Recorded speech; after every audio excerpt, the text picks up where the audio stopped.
জাতীয় নাগরিক party NCP থেকে সদ্য পদত্যাগ করা তাসলিম জারা তাজনুবা জাবিনদের আম জনতার দলে যোগ দেওয়ার আমন্ত্রণ জানিয়েছেন দলটির সাধারণ সম্পাদক তারেক রহমান। রোববার ২৮ ডিসেম্বর দুপুর ২টা ১০ মিনিটে এক ফেসবুক পোস্টে তিনি এ আমন্ত্রণ জানান।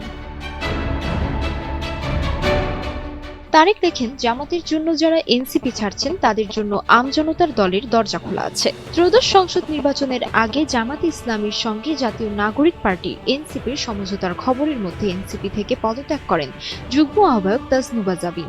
আগের দিনই দলটি থেকে পদত্যাগ করে স্বতন্ত্র প্রার্থী হওয়ার ঘোষণা দেন জ্যেষ্ঠ যুগ্ম সদস্য সচিব তাসনিম জারা, যা নিয়ে ফেসবুকে শোরগোল পড়ে।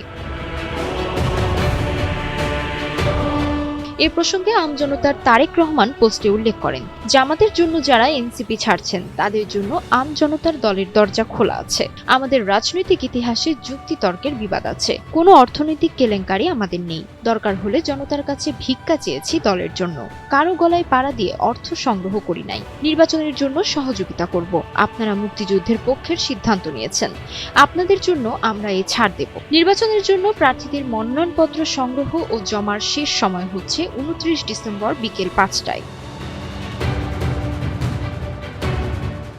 এর আগ মুহূর্তে এনসিপিতে চলা অস্থিরতার মধ্যে পদত্যাগকারীদের নিজের দলে আমন্ত্রণ জানান আম জনতার তারেক রহমান।